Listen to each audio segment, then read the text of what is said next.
Seguramente conozcas lo que es el IQ o el coeficiente intelectual.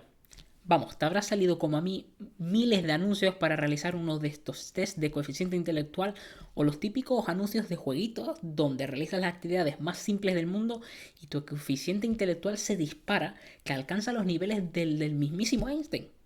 ¿Significa esto que deberías matricularte en física en la universidad? Seguramente no, pero lo que tienes claro es que el coeficiente intelectual mide tu inteligencia y cuanto más alto sea el numerito, pues mejor. Pues hoy te voy a enseñar otro concepto. Cambia de vocales, la I por la E. EQ, Emotional Quotient, de sus siglas en inglés. Y te voy a enseñar que este indicador puede ser más útil que el coeficiente intelectual para determinar el éxito, tanto a nivel profesional como a nivel personal. Mi nombre es Javier García y bienvenidos a este canal, donde recuerden que tenemos un mantra: conocimiento práctico para vivir mejor y distinto.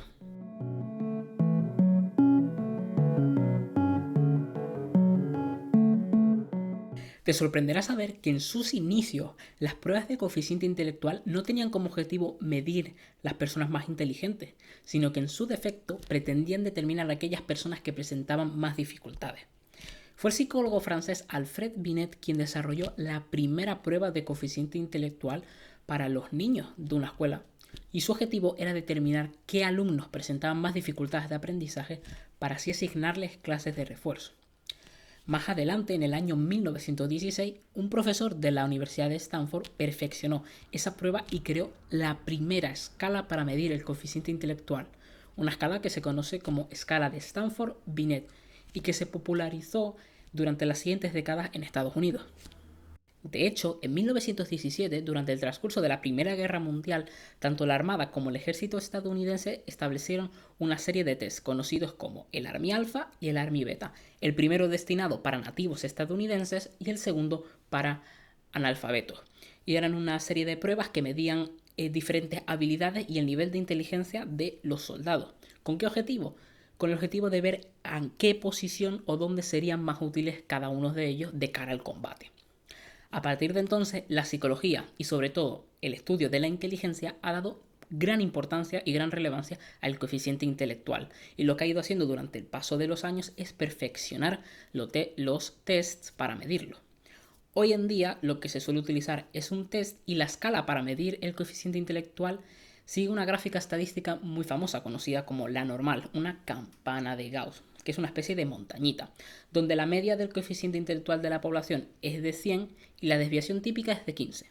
Es decir, que el coeficiente intelectual de la mayoría de la población está entre 85 y 115. Uno de los mejores libros que personalmente he podido leer ha sido Inteligencia Emocional, escrito por el psicólogo Daniel Goleman. En este libro es donde nace el concepto de inteligencia emocional y comienza a afianzarse dentro del ideario común. A lo largo del libro muestran numerosos ejemplos de personas exitosas con un elevado nivel de inteligencia, pero que parecen cometer sorprendentemente actos totalmente estúpidos debido a esa baja inteligencia emocional. El primer caso que tenemos es el de Jason, un estudiante de segundo año en un instituto de Florida que aspiraba a sacar matrícula de honor para poder entrar en la prestigiosa Universidad de Harvard y estudiar medicina. Sin embargo, su profesor de física, David Polo Gruto, le puso un notable alto, lo cual le impedía alcanzar esta distinción. Entonces, qué mejor idea que ir al laboratorio donde se encontraba su profesor y tras discutir, clavarle un cuchillo en la clavícula. Vamos, lo más inteligente del mundo, ¿verdad? Pongamos ahora un ejemplo totalmente opuesto. Una niña de 4 años está en el patio de su escuela, pero parece que está un poco apartada del resto de sus compañeros, como que no quiere estar en el centro. Esto nos podría hacer pensar que tiene poca inteligencia o que tiene problemas de relación, ¿verdad? Ese día su maestra decidió jugar a un juego que se conocía como el juego de la clase y consistía en lo siguiente. Tenían una especie de casa de muñecas donde cada una de estas muñequitas representaba a uno de los compañeros de clase. Cada alumno pasaba adelante y su objetivo era situar cada muñeca, es decir, situar cada alumno donde prefería jugar en el recreo.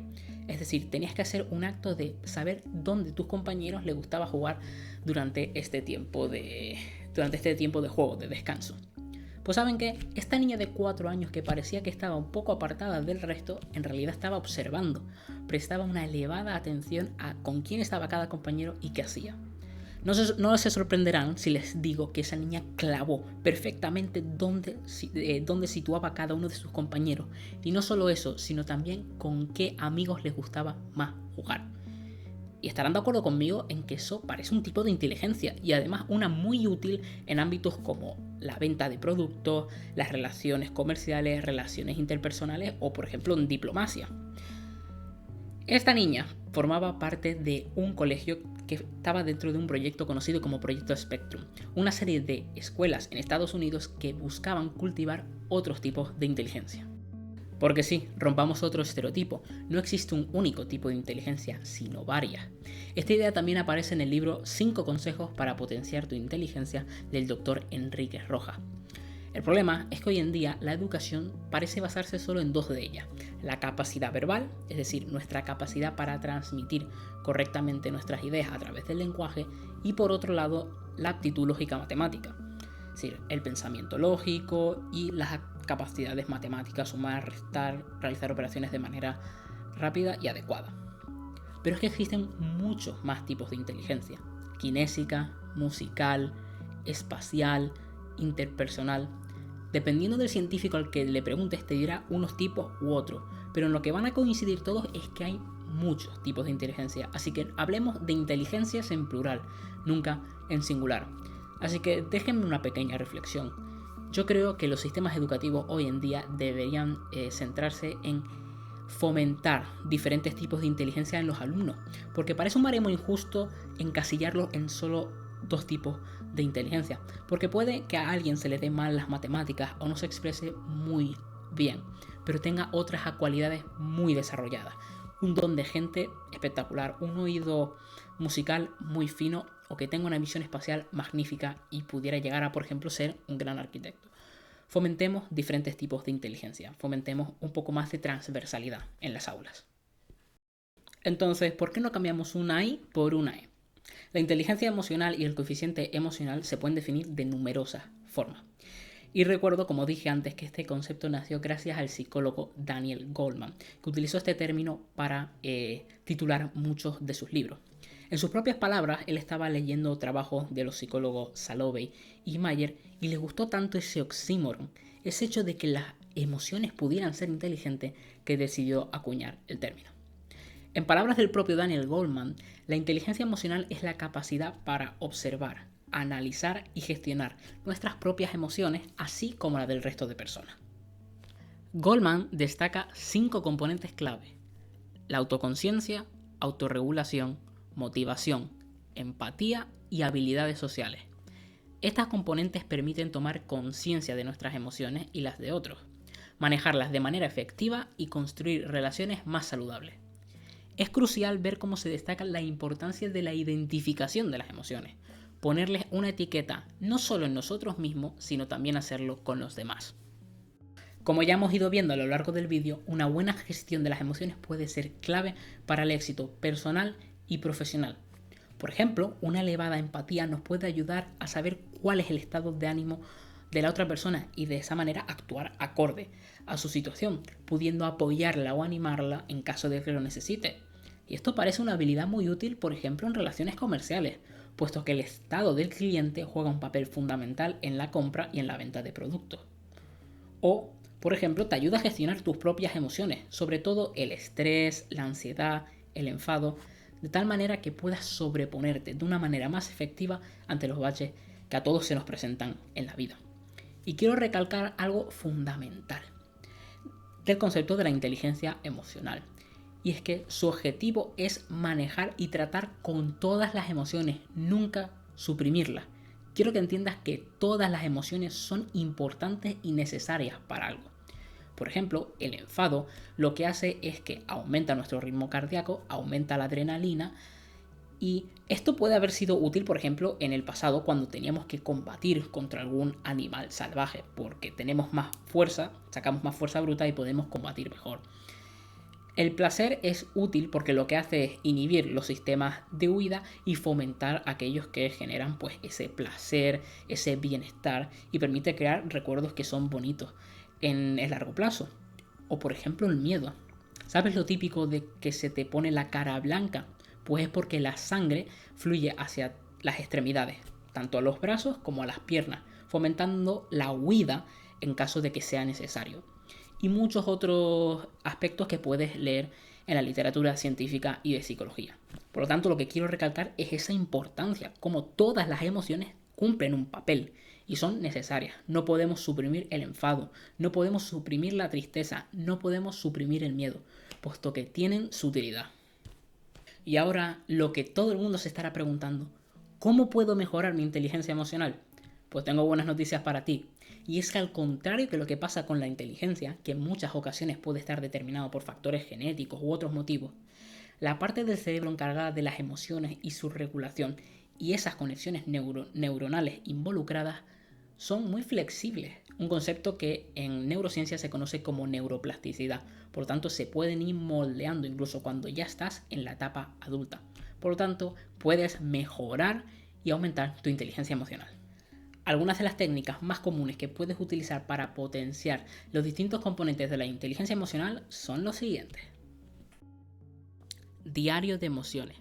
En un cuaderno apunta cuál o cuáles fueron las emociones más intensas que sentiste durante el día y por qué se dispararon, lo cual te permite ganar conciencia de cómo sueles actuar en automático. Para, respira y reflexiona cuando vayas a enfadarte o estresarte, entendiendo lo que sientes y por qué lo sientes.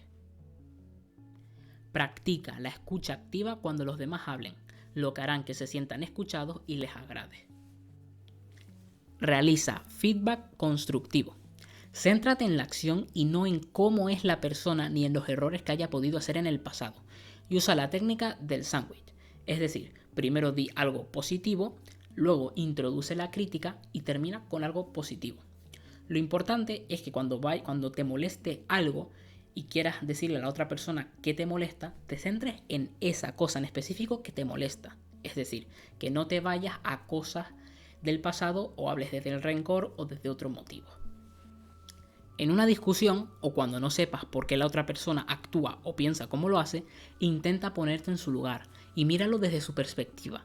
Y así quizás entiendas por qué es como es. Pero quiero recalcar que estos consejos que te acabo de dar son muy genéricos. Lo importante es que tú identifiques cuáles son los ámbitos en los que eres más débil y trabajes en ello día tras día y semana tras semana, de tal manera que vayas interiorizando esos aprendizajes hasta que te salga de forma natural, que forme parte de tu propia forma de ser. Te recomiendo encarecidamente que leas y te informes sobre este tipo de cosas, sobre la inteligencia emocional y cómo poder trabajarla, porque te aseguro que es una habilidad que vale la pena mejorar.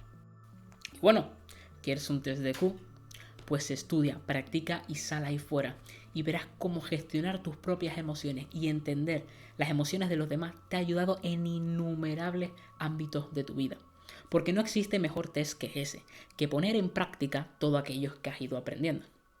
Y bueno, hasta aquí el vídeo de hoy. Espero que te lleves contigo un nuevo conocimiento práctico que te ayude en tu día a día.